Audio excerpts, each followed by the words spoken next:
Hey, what's going on, everybody?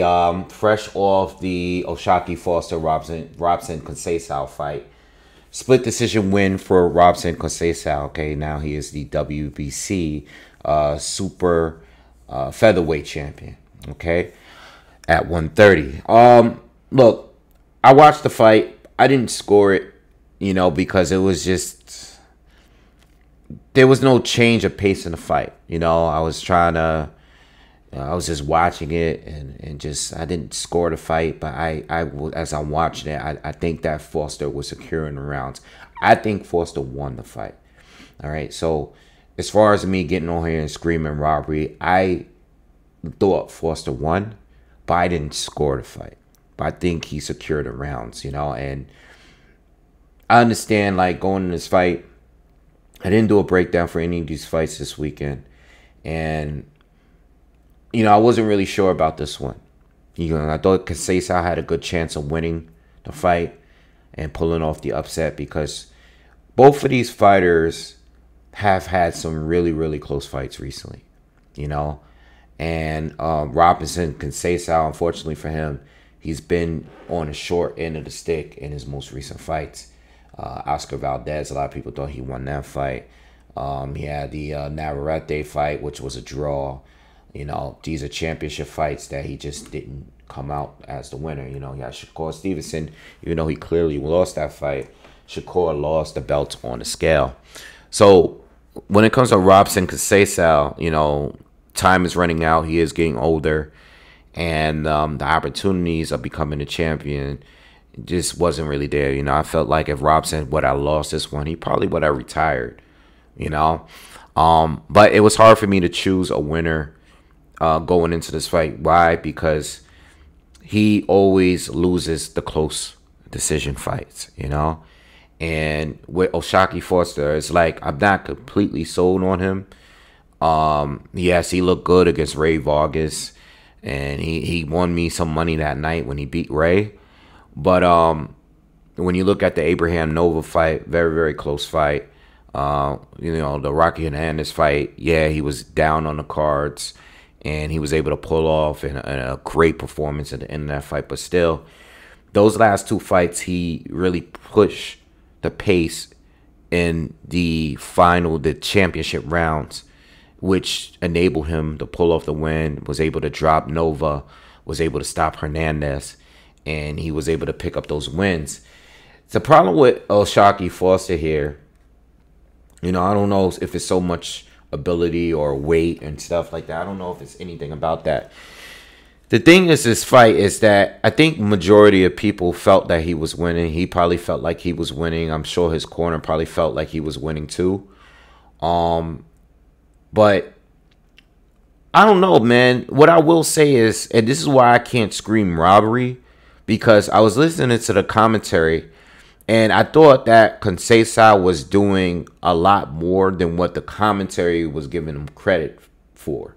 So even though I think Foster overall won the fight to me, I don't think that the commentary and probably majority of the viewers were giving Conceicao the credit, because I think a lot of those rounds, some of those rounds were being won by Conceicao. Just off activity. Like, he did connect to the body. I mean, he didn't land much to the head, but Oshaki didn't change gears in this fight like we seen in the last two fights he had. So with that being said, Oshaki fought in first gear because he thought he was winning in first gear. He never turned it up a notch. He never had to. And Conceicao was struggling, but he was still being the aggressor, in my opinion. So it was a close fight that I think Foster won. But I can't scream robbery, especially because I didn't score. I'm not going to rewatch it because it wasn't a good fight. It was probably the most boring fight out of all the fights, and I thought this was probably going to be the best fight on the card leading up to the card, and it wasn't. It was just ended up being a poor style matchup. I don't know if they're gonna rematch or not, but not for nothing. But if they are gonna rematch, I could see Oshaki being a little bit more aggressive, and and it being a better fight. But you know, I mean, the rematch is definitely warranted. You know, because O'Shaquie was the champion. It was a split decision win. You know, it was a competitive, close fight. So it's definitely warranted. But this was not a good fight, and I don't plan on going back to rewatch it unless they announce that they're going to have a rematch and have to do a breakdown in the future.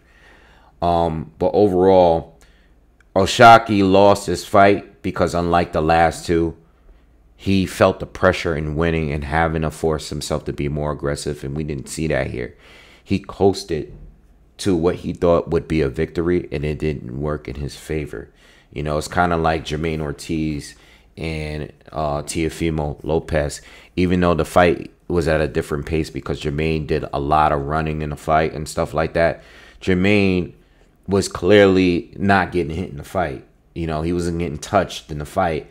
And he thought that because he was making Teo miss so much and not making him really pay, like here and there he would, the judges didn't give him the fight. And that was a shock to him. He didn't feel like he had to turn it up because he thought by making Teofimo miss the fight that he can coast for the remainder of the fight. And even though it was a different kind of fight, O'Shaquie mentally, I just think that he coasted because he thought he was up enough to not have to do any more. And it made it a very, very boring fight. It wasn't action. There was no good moments in the fight. It was just kind of like the both of them not really, no one was taking control of the fight like that. No one was really having real consistent success in this fight. You know, so I know a lot of you guys are going to come in the comments and he was saying he's definitely robbed. He was robbed. He was robbed. Look, do I think Conceicao won? No, I don't. But I don't think that the commentary did a good job in giving Conceicao the credit he deserved for the punches he was landed. So it is what it is. You know, again, this is why these fighters, they got to push a little harder. You know, and even though Shakur couldn't get the stoppage over Artem tonight, he still did enough to secure the rounds clear. He still was the aggressor. He still was walking him down. He was still attacking the body and being the bully in the fight. Whereas O'Shaquie here, there was no points of that in this fight. You know, it was just smooth sailing all the way through. And when you do that, and especially because Conceicao, it might have been a sympathy decision for him because of these close fights that he had with Navarrete and what's this guy's name? What's the other fighter name? Oscar Valdez. So listen, it might have been a sympathy decision because he's had so many tough fights and he's lost so many opportunities at becoming a champion. But at the end of the day, O'Shaquie, it's hard to really make a real argument, a strong argument when he never left first gear, you know, and this is what happens when you leave the fight to the judges because you just don't know. And O'Shaquie should know better because when he fought Hernandez out in Mexico, they had it pretty wide for Hernandez as far as winning on points. I'm just going to pull it up because I just want to confirm what I'm saying. They had it for, I think one of the judges had it. Yeah, one of the judges had it wide for Hernandez. Two of them did. So he would have lost that fight if it went to points.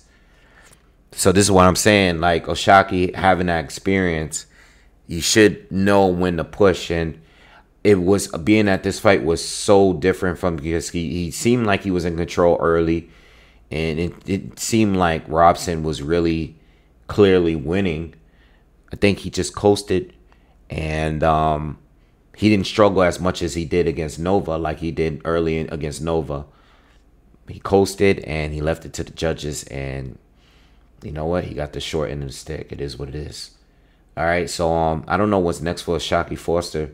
Because if he is struggling to make weight at 130, I mean, he could go to 135, but it really doesn't get any easier from there. Like, I think he's really, really good. But, I mean, 135 is stacked. Like, you know, he would be, if he jumped to 135, he'd be barely scraping the top 10 there because there's so much talent there, in my opinion, you know? So I don't know. You know, I don't know what he's going to do. I don't know if he's going to push for the rematch, stay at 130.